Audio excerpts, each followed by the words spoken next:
मुझे भला दुनिया से क्या वास्ता, हमसे खफा क्यों।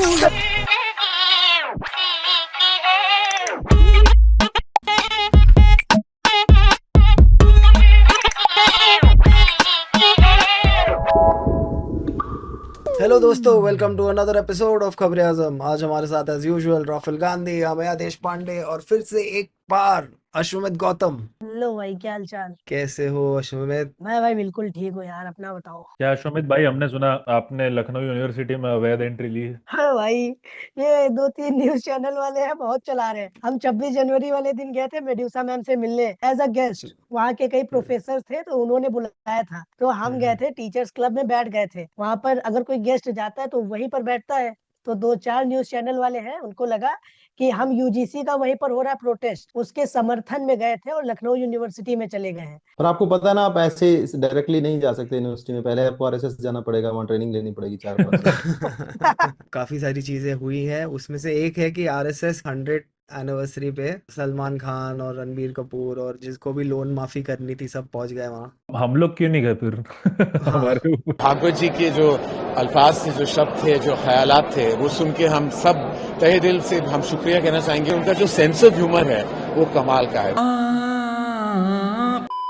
मेरा तो ये कहना है कि होपफुली उन्होंने उनकी पेमेंट क्लियर होगी हो, क्योंकि एक तो आरएसएस का रिकॉर्ड ऐसा है कि वो पेमेंट वगैरह चेक बाउंस वगैरह का बड़ा सिस्टम रहता है वहाँ पे। दूसरा मेरा ये है कि भाई देखो, वहाँ पे एक इंसिडेंट मेरे को पता चला किसी से, मैंने वो ट्वीट किया उसके बाद कि विक्की कौशल और करण जौहर बहुत इंप्रेस हुए थे आरएसएस की अरेंजमेंट से, सारे काम से। तो उन्होंने आरएसएस चीफ मोहन भागवत को बोला, सर बहुत अच्छा आपका काम रहता है और ये सब, हम आरएसएस पे फिल्म बनाना चाहते हैं, विक्की कौशल हीरो रहेंगे उसमें, आजादी के योगदान में आरएसएस ने जो जो किया उस पर फिल्म बनाना चाहते हैं हम, इसके बारे में हमें इन्फॉर्मेशन दो। भागवत जी एकदम से शर्मा गए, एकदम से कहने लगे भैया इन्फॉर्मेशन क्या दें, आजादी के टाइम पे भी हम सिर्फ इन्फॉर्मेशन ही देते थे अंग्रेजों को। और आजादी में हमारा उतना ही योगदान है जितना करण जौहर का ओलंपिक में योगदान रहता है, तो बेटा खाना खा के जाना, ठीक है। तो ऐसे कह के उठ गए मोहन भागवत। अब जो है सब्जेक्ट नहीं मिल रहे फिल्मकारों को, तो अब आरएसएस का मैं ये देख रहा था कि एनिमेटेड मूवी का किसी ने मेरे को लिंक भेजा हुआ था। तो basically now they are trying to establish एक एआई मूवी उन्होंने बनाई एआई है। मूवी बनाई है।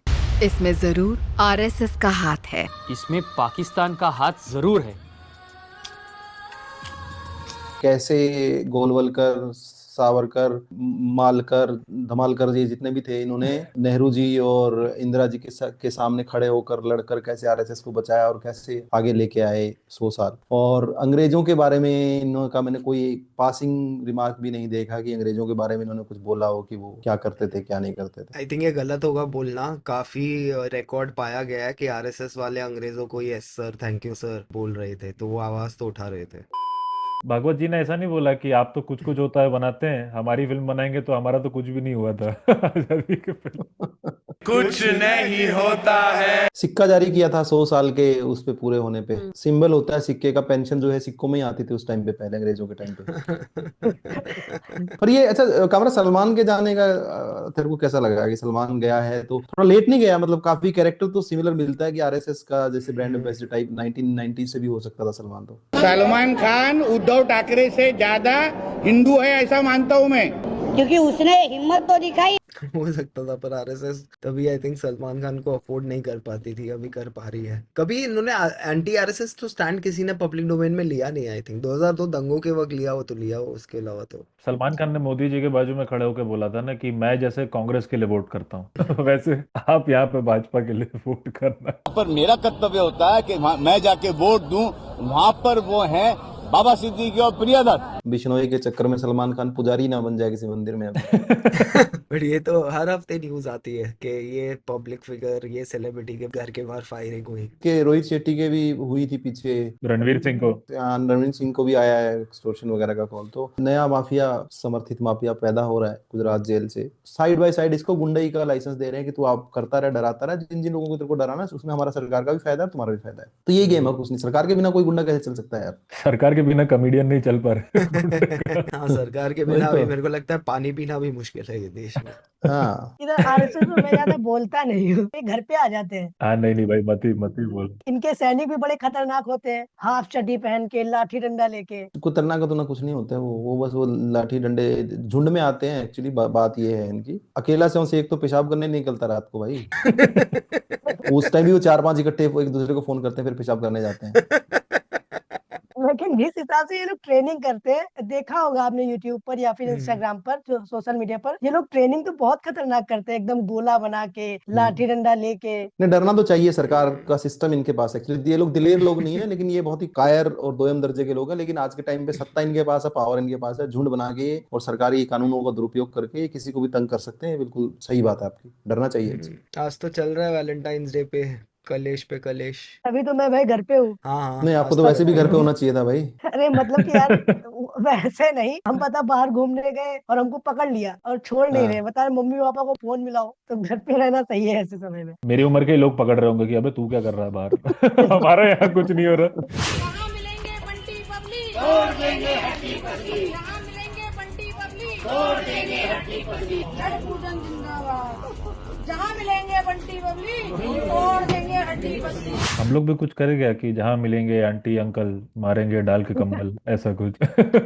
नहीं, ये तो एकदम से ऐसा लग रहा है जैसे वो काला हिट के पैकेट पे मक्खियां बैठी हो खुद मरने को तैयार।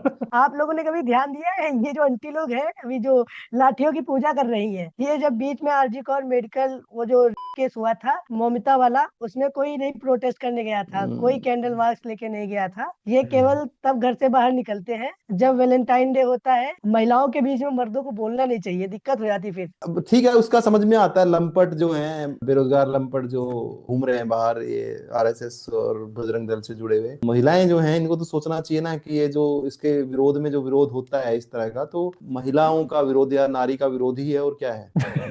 कामरा कुछ तू भी तो बोल। क्या बोले, मतलब ये हर साल होता है ना, अभी 10 साल से हम इस पे बोल रहे हैं। तेरी भी तो बंटी बबली होने की उम्र है, तू भी तो कुछ प्रकाश डाल इस पे 5 मार्क्स के लिए। मैं तो मतलब रिस्क ही नहीं लूं ये से दिन पे कहीं बाहर जाने का। डेकोरेशन तोड़ रहे हैं लोग, पीट पिटाई हो रही है।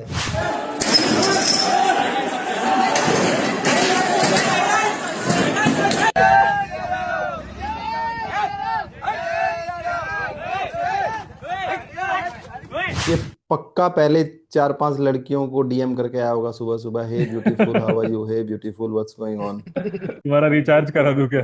फिर ये पार्क में पहुंचा 3-4 घंटे बाद जब किसी ने रिप्लाई नहीं किया। अबे यार, तेरे आपके पीछे वो है क्या, म्यूजिकल सड़क रोड भी है क्या? ओ अच्छा, अरे वो भी है। गाँव ना यार, मुंबई में नॉर्मल रोड नहीं है, म्यूजिकल रोड जरूर है।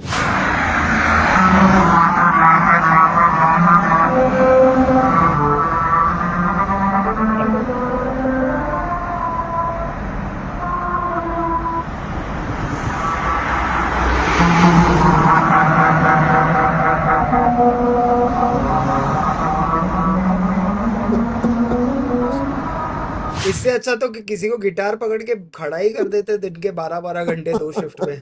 अरे भाई, पर बहुत सारी गाड़ियां एक साथ जाएंगी तो फिर कैसे सुनाई देगा? मतलब उसकी कल्पना तो, वो जय हो डाला है पर वो ट्रैफिक आते आते जय हो रिमिक्स वर्जन हो जाएगा। 2 महीने में इसमें गड्ढे हो जाएंगे, फिर आवाज आएगी करप्शन करप्शन करप्शन करप्शन, ऊपर से जब गाड़ी निकलेगी। जिस हिसाब से सलमान खान अभी आरएसएस में गए थे और उनके फैन हैं, तो ये रोड पे नहीं फुटपाथ पे लगाना चाहिए था, क्योंकि उनके फैन फुटपाथ पे गाड़ी चलाते ना। और यहाँ थोड़ा वो जो, मैं इस गाने की रिस्पेक्ट करता हूँ, लेकिन अगर यहाँ पर गाना होता मोदी मोदी है दो मुमकिन है। मोदी जी क्या पार्लियामेंट आ ही नहीं रहे हैं? थोड़े डरे डरे सहमे सहमे से रहते हैं क्या आजकल? नहीं, पहली बात तो उनको पार्लियामेंट में आना ही नहीं चाहिए था 10-12 साल पहले। वो तो हम चाहते हैं कि आते ही ना, पर अगर आ गए हैं तो अब आते रहना चाहिए उनको। ये भी है उनका, ये है ना कि उन्होंने बोला, क्या क्या बोला लास्ट वीक, हाँ, कि महिला एमपी जो है कांग्रेस की, वो मुझे पीटना चाहती थी, तो इस करके मैं नहीं आया। Those lady MPs who have come there, although they don't have any weapons, there is a chance that they can go bite the Prime Minister also. महिलाओं से डर के भाग गया, and it's not the first time. Sir मेरा एक आपसे question था। हाँ। मुझे सर गेमिंग में बहुत इंटरेस्ट है। हाँ। लेकिन मेरी सोसाइटी बोलती है कि सब गेमिंग वगैरह छोड़ो और पढ़ाई में ध्यान दो। माँ बाप का नेचर कैसा होता है, पहले डांटते रहते मत करो मत करो मत। कैसे? लेकिन फिर भी आप चुपचाप करते रहते, और मान लीजिए आपने मेडल ले लिया तो क्या करेंगे? वो पूरे मोहल्ले में जाएंगे, देखिए मेरे बेटे ने किया, मेरे बेटे ने किया, मेरे बेटे ने किया। आप कभी सोचे हैं कि पंचतंत्र पर मैं गेम बनाऊं? अरे चुप हो जा और इन गेम को आप में से लॉन्च कीजिए। बंद करो यार, तो बहुत पड़ा हुआ है यार, ये कितना कौन सुनेगा इतना? भाई वैसे बता दो क्या है यार, मैं इस आदमी को वैसे नहीं सुन पाता 10 सेकंड ज्यादा। बच्चे गेमर बन जाए पर अश्वमित जैसे अगर हो जाए तो फिर आपकी पुलिस आके तंग करती है। एक गाना है ना कामरा, डफली वाले डफली बजा गाना है ना, एक पुराना ऋषि कपूर का है, तो उस गाने का मतलब ये है कि भी डफली वाले डफली बजा, भी तेरा काम डफली बजाने का, तो डफली बजा। अब इनको जो है भाई आप ये अपना काम छोड़ के बाकी सब कुछ करते हैं, डफली नहीं बजाते हैं, मतलब बेसिकली भाई आप प्रधानमंत्री वाले काम कहीं भी घुस जाएंगे यार, किसी भी चीज में। अभी परीक्षा पे चर्चा, बच्चों कैसे पढ़ना है, क्या देना है, जब खुद वो परीक्षा देने का टाइम था, स्कूल में जाने का टाइम था, उस टाइम में वो तालाब के पीछे छुप के मगरमच्छ के अंडे गिन रहे थे। कहने का मतलब ये है कि भाई आप जो है बच्चों को अगर कुछ करना है, क्या बताना है, तो पहले अपने क्रेडेंशियल्स बताइए कि मैं ये इतने मेरे मार्क्स आए थे 8वीं 10वीं 12वीं में, फिर कॉलेज में मैं ये लाया था, ये मेरी डिग्रियां, ये देखो मैं ऐसे पढ़ता था। तो इंडिकेट तो कीजिए ना कुछ। डिग्री की बात मत करिए। गेमिंग कंचे भी खेल है, मटका भी खेल है, यही सब गेमिंग मतलब वही भाई एक घर जलाने में कितना लीटर डीजल लगता है, वो सब जो है आप क्या बना है भैया, बहुत तेज लगी थी भाई। क्या बना है ये, क्या बना है ये क्या लिखा है इधर क्या लिखा है? अरे जाओ यार छोड़ो, ठीक है भैया। क्या बना क्या है? इधर नहीं, जा कहाँ रहे हो? बना क्या है? हमको नहीं आता पढ़ना, ठंडा भी नहीं दिखाई देता, नहीं आता। सुनो, दोबारा यहाँ अगर दिख गए। ये हमारे हुसैनाबाद के पास में ये एक चौक है, लखनऊ का चौक, गोल, वो मेन जगह पड़ती है। वहाँ पर पास ही में सालों बाद एलडीए और नगर निगम ने किसी गंदी पड़ी दीवार पर अपना तिरंगा डेकोरेट किया था और वहाँ पर लिखा था स्वच्छ भारत। तो वहाँ पर ये बंदे मूद के चले गए। पहली बात तो ये है कि हमारे लखनऊ का सबसे करप्ट डिपार्टमेंट जो है वो है एलडीए, लखनऊ डेवलपमेंट अथॉरिटी। वो सालों बाद कोई काम करता है और इन जैसे बंदे उस पर मूद के चले जाते हैं। और दूसरा पॉइंट ये है कि वो जो बोल रहा था कि अभी तो बच गए और अगर आइंदा से करा, तो ये जो बंदा था ये प्रॉपर लखनवी था। अगर मेरे जैसा होता, आधा हरदोइया और आधा लखनवी, तो इनको मारने लगता वहीं पर। लखनऊ की तहजीब है ना कि पहले एक बार प्यार से समझाया जाता है, पर हमारे हरदोई में पहले पीटा जाता है फिर समझाया जाता है। हरदीप पुरी को भी जब पूछा गया था कि ये आप क्या कर रहे हैं, तो हरदीप पुरी भी यही बोल रहे थे कि अरे जाने दो यार, हमको पढ़ना नहीं आता। वो डिफेंस में, सही में डिफेंस में यही बोल रहा है यार, वो हो गया जो हो गया उस टाइम पे, छोड़ो ना, अब आगे बढ़ो यार। वो तो उस टाइम पे मेरे को थोड़ा पता था कि वो अभी भी करता है, पहले किए थे उसने, ऐसे बोल रहा है वो तो। राधे राधे आपा जी, ये हमारे सिद्धू पाजी की धर्म पत्नी है, हमारी मैया जी। और इन्होंने बताया कि ये अभी भी गौमूत्र से स्नान करती हैं और गौमूत्र का पान करती हैं। जो लोग गौ माता का और गौमूत्र का मजाक उड़ाते हैं, इन्होंने अपना कैंसर अपनी आयुर्वेदिक दवाइयों के बल पर, जबकि आप स्वयं डॉक्टर हैं, और इन्होंने अपने कैंसर जैसी बीमारी को जो 4th स्टेज में थी और जो डॉक्टरों ने मना किया था 4 हफ्ते जिंदा रहेंगी, ऐसा डॉक्टरों ने बोला था, और आज 4 सालों से जिंदा है गौ माता की कृपा से। और अपने आयुर्वेदिक डाइट के हिसाब से आप आज 4 साल से हैं और भगवान इन्हें अभी खूब लंबी आयु दे, यही भगवान की कृपा इन पर बनी रहे। ये वही बाबा हैं जो कि जब इनकी तबीयत खराब होती है डॉक्टर के पास जाते हैं जिसने एमबीए करके रखी होती है। हम लोगों को तो ज्ञान देते हैं गौमूत्र से स्नान करो, गोबर पूड़ी खाओ, गोबर चपाती खाओ, कैंसर ठीक हो जाएगा। सिद्धू जी की वाइफ भी डॉक्टर के पास ही गई थी। होता क्या है इसमें, खास तौर पे कैंसर बीमारी में, कैंसर के बारे में इतने भ्रम जो फैले हुए हैं कि ये पी लो, वो खा लो, इससे हो जाएगा, ठीक होगा, मेरा ठीक हो गया, उसका ठीक होगा। कीमोथेरेपी होती है, रेडिएशन होता है या सर्जरी होती है उस टाइम पे जब डिटेक्ट होता है आपका कैंसर। वो जब काम करने में तो सेटल डाउन का पीरियड होता है 3-4 महीने का। उसके दौरान पे क्या होता है कि लोग तरह तरह की सलाह देते हैं, अगर आपने ये तो करा ही लिया, कीमो तो करा ही ली, या आपने रेडिएशन तो करा ही लिया, ये भी साथ में शुरू कर दो, ये पानी पीना शुरू कर दो, ये गोमूत्र पीना शुरू कर दो। उससे तो क्या होता है कि वो पीते रहते हैं। 3-4 महीने बाद जब वो वापस उस सेटल डाउन स्टेज पे आते हैं, जब कीमो आपका काम कर चुकी होती है और जो ऑर्गन्स आपके थोड़ा नॉर्मल होना शुरू होते हैं, तो people are generally under the belief कि मेरा ये इससे हो गया है। सिद्धू जी की वाइफ ने फिर एक ट्वीट किया उसके बाद, फॉलो अप ट्वीट, कि मैं ऐसा नहीं कह रही हूँ कि मैंने सिर्फ यही किया, मैं कीमोथेरेपी के लिए गई थी और ये मैंने यहाँ से इलाज कराया, उसके बाद मैं ये तो साइड में ले रही हूँ। कहने का मतलब ये है कि वो जो असर होते हैं वो मेडिकल साइंस के होते हैं, जो उन्होंने वो वहाँ पे प्रोसीजर कराए होते हैं। इनको ये लगता है कि हम ये लेके और इसको खाने से, इस दवाई को इसको लेने से ठीक हो गए। सिद्धू जी की बीवी आके बोलने लग जाए कि कैंसर मेरा एक्चुअली दूर हुआ है ठोको ताली सुनने की वजह से, तो वैसे तो थोड़ी हो जाएगा। नींबू, हल्दी, चंदन, घास फूस जितने भी हैं, वो कहता है हाँ लेते रहो, इनका नुकसान तो कुछ नहीं है, आप पियो, नींबू पानी पियोगे तो टेस्टी है, बढ़िया है, लेकिन आई मीन ये क्योर नहीं है किसी चीज का। ये भी सच्चाई है कि वो किसी चीज को वो नहीं करेगा। चाप खाने की वजह से मेरा कैंसर ठीक हो गया पापा जी, ऐसे थोड़ी हमारे योगी जी हिंदू मुस्लिम नहीं करवाते, हमारे मुस्लिम हिंदू को एक कराते हैं। ये मेरे चाचा हैं, चाचा जान सलाम वालेकुम। वालेकुम सलाम बेटा, मस्त बोले जय श्री राम। जय श्री राम। जय श्री राम क्या होते मेरे चाचा, बोलो अल्लाह अल्लाह अकबर। बोले जय श्री राम, बोले चाचा जय श्री राम। बोल तो दिया जय श्री राम। हाँ अल्लाह अकबर। हाँ अल्लाह अकबर, अल्लाह अकबर भी कहो। हाँ बोले तो चाचा, बोलो भी अल्लाह अकबर। हाँ बोले जय श्री राम, बोल तो दिया दूध भी। हम भी 3 दफे बोले जय श्री राम। तेल लगाओ डाबर का, इतिहास मिटा दो बाबर का। कहा चाचा जान हम देखो बाबर हमरा नारा है, हमरे अब्दुल कलाम है, अब्दुल हमीद है, सब मेरे हिंदू भाई हैं। देख लो हमारे भाई को कन्वर्ट करवाए हो तुम लोग जिहादियों, हम फिर अपने भाई को कन्वर्ट करा के हिंदू में लेके आएंगे। एक है चारा घोटाला, एक है भाईचारा घोटाला। ये भाईचारा घोटाला। अब इनको वही है, मुसलमान अब्दुल कलाम जिंदा, आगे पीछे बोलते हैं अब्दुल कलाम जैसे बनो। फिर जब ये अब्दुल कलाम जैसे बनने की कोशिश करते हैं, यूपीएससी वगैरह क्रैक करते हैं, कहीं कहीं एग्जाम देते हैं, तो फिर इसको यूपीएससी जिहाद वगैरह कुछ बोलने लग जाते हैं। बताओ भाई कौन सा रूट ले मुसलमान है तो बताओ। हाँ मतलब चाचा भी चिल्लाए ना फिर, सचिन तेंदुलकर, तुम भी सचिन तेंदुलकर बनो। अरे ये तो पुराना है ना। But this election is a test of the common Indian's patriotism. And if you are with Modi, you are with India. If you are not with Modi, you are anti-India. That's it. यही बाल बढ़ा के IIT बाबा नहीं बन गया था, ऐसा लग रहा है इसकी शक्ल देख के। वो एक नारायण मूर्ति की स्टोरी नहीं सुनाई थी कि भाई इतना हम्बल आदमी मेरे साथ बैठा हुआ था, अपना सामान खुद पकड़ के गया, खुद टॉयलेट करके आया नारायण मूर्ति। अब बताओ यार, ये मतलब टॉयलेट तो खुद ही करके आएगा ना, मतलब आप कैसे उसको लेके तेजस्वी सूर्या ने बोला होगा मैं अपनी जीप लेके तैयार था, तो भी नारायण मूर्ति अकेले ही बाथरूम में। तेरे को वैलेंटाइन डे पे अचानक से तेजस्वी सूर्या की जो याद आई है, कुछ तो एक रिश्ता है तेरा। वो वाला मीम देखा कि सचिन तेंदुलकर की हाइट 5'5" है, मोदी जी की हाइट 5'7" है, और तेंदुलकर स्कैम हो गया। हाँ, तेंदुलकर जो है अपने बेटे की शादी का इनविटेशन देने गए थे, प्रधानमंत्री को भी दिया उन्होंने, leader of opposition Rahul Gandhi को भी दिया उन्होंने। 2 ट्वीट किए थे उन्होंने, 2 पोस्ट डाले थे। राहुल जी के साथ जो डाला था वो उन्होंने डिलीट करके रात को फिर डाला, पता नहीं उन्होंने डिलीट क्यों किया। ये भारत रत्न मेरे ख्याल से वापिस भी लिया जा सकता है, शायद ऐसा कोई प्रोविजन होगा कानून में।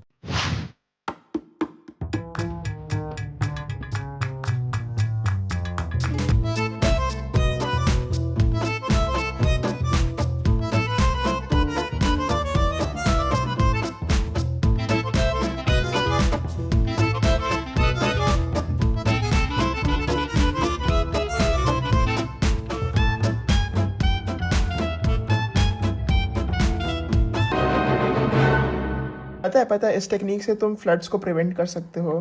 हाँ, जोक मार रहा था बट स्टिल भाई, इस एजुकेशन इलीगल इन इंडिया। पानी नहीं आएगा वहां प्लीज, राजस्थान लिखना था, राम क्यों लिखा?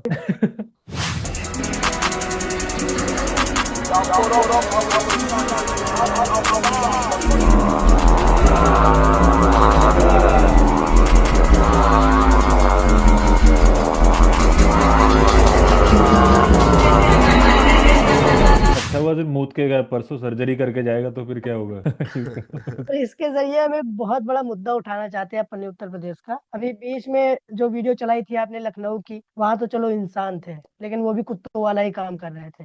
ये तो चलिए अपना भारत का झंडा था, कोई टेंशन नहीं, ये कट्टर हिंदू है। और हमारे उत्तर प्रदेश की राजधानी लखनऊ में एक मंदिर है बुद्धेश्वर, वहां पर शंकर जी, दुर्गा जी और भी जो हमारे देवी देवताओं हैं, उनकी एक पुल पर मूर्ति, एक प्रतिमा आर्ट करी गई थी, जो कि देखने में बहुत ज्यादा सुंदर लगती थी। वहां पर कि एक पुल खाली पड़ा है, उसमें पत्थर वगैरह दिख रहे हैं, अच्छा नहीं लग रहा है, और सामने मंदिर है। तो आर्टिस्ट आए, उन्होंने बहुत अच्छी आर्ट करी, और वहां पर 4-5 लोग रोज मूत जाते हैं, वो भी कट्टर हिंदू फ्रॉम आरएसएस शाखा। और इसके अलावा गोरखपुर में भी बीच में एक केस आया था, जिसमें एक आदमी हॉस्पिटल में मूत रहा था लाइक कुत्ता, जैसे डॉग मूत रहा था ऐसे ही वो मूत रहा था। और जब मैं ऐसी वीडियोस देखता हूँ, एनिमल्स और इंसान को कंपेयर करता हूँ, तब मुझे अपने इंडिया के लोगों का सिविक सेंस देखने को मिल जाता है। और कुत्तों को तो कुछ कह भी नहीं सकते हैं।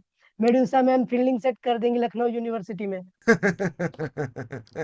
अश्वमेध, तुम्हारी उम्र के लोग क्या सोच रहे हैं ये सब, जब मीडिया और न्यूज़ और डोनाल्ड ट्रंप और टैरिफ, किसी को कुछ समझ आ रहा है? बच्चों को केवल एक बात समझ में आ रही है, क्योंकि आजकल के बच्चे आप देख रहे होंगे, थोड़ा सा अगर पॉलिटिक्स में ना ध्यान दे, जैसे एप्स्टीन फाइल की बात आई है तो सारे बच्चे उसके बारे में जरूर बात कर रहे हैं। ध्यान दिया होगा अगर आपके आसपास होंगे 14 साल के बच्चे, उनको बस पता चला है कि एप्स्टीन फाइल में ये होता है, तब से वो थोड़ा उधर अट्रैक्ट हो चुके हैं।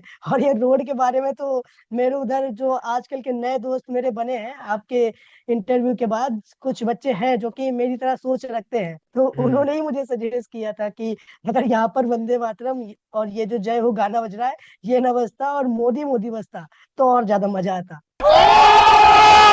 नहीं, बिल्कुल आपकी उम्र के बच्चों को सबसे जरूरी चीज है जो एप्स्टीन फाइल्स का, जो 14 साल से 17 साल के जो बच्चे हैं, लड़के लड़कियां, वो खास तौर पे उनका ये अवेयरनेस होना जरूरी है कि इट्स अ क्राइम। इसमें कोई कंसेंट नहीं होती। अगर मान लो कोई कहे कि मैं हमारी कंसेंट थी या मेरी कंसेंट थी, कोई कहे कि बट अगर आप 18 साल से कम हो तो आपकी वो मैटर नहीं करती, इट्स अ क्राइम। और ये दुनिया भर में ऐसा है, भारत में भी ऐसा है। केस में जो हुआ वो ही वाज कन्विक्टेड। नाम आया है हरदीप पुरी का, मोदी जी के मंत्री का, और इस्तीफा मांगा जा रहा है राहुल गांधी का। सुन के ठीक लग रहा है कि एटलीस्ट बच्चे इस इशू के बारे में अवेयर तो हो रहे हैं। और जब से ये एप्स्टीन फाइल वाली बात बाहर आई है तब से हम थोड़ा ऑब्जर्व कर रहे हैं अपनी उम्र के जो बच्चे हैं 14 साल के, जो थोड़ी विचारधारा हमारी तरह रखते हैं, उनको पॉक्सो एक्ट के बारे में पता चल गया है। पहले लोग पॉक्सो एक्ट जो है, protection of children from sexual offence act, इसके बारे में बच्चों को नहीं पता था। जब से एप्स्टीन फाइल आई है, मोदी जी का घाटा हुआ, लेकिन बच्चों को थोड़ा सा समझ में आ गया है ये क्या होता है। अगर कोई अंडर एज जो 18 से कम है उसके साथ अगर कोई रेप, हैरेसमेंट या फिर कुछ ऐसी चीज करता है जो कि गैर कानूनी है, तो अगर हमको उसके ऊपर FIR करनी होगी तो कौन से एक्ट के अंदर करेंगे, ये थोड़ी हमको चीज सही लगी है। उधर से इतना ज्यादा पैसा पंप हो रहा है कि ऐसा कोई इन्फ्लुएंसर नहीं है जो सरकारी इन्फ्लुएंसर जिसने इसके पक्ष में वीडियो ना बनाया हो हरदीप के, और न्यूज चैनल्स को भर भर के पैसा दिया जा रहा है। सो हरदीप, मुझे नहीं लगता कि सिर्फ हरदीप पुरी अपने लेवल पे बचने की कोशिश कर रहा है। हरदीप पुरी कहीं प्रधानमंत्री के ऑफिस तक आंच ना चली जाए, उस चीज को बचाने का ये टाइम चल रहा है अभी। The fact also is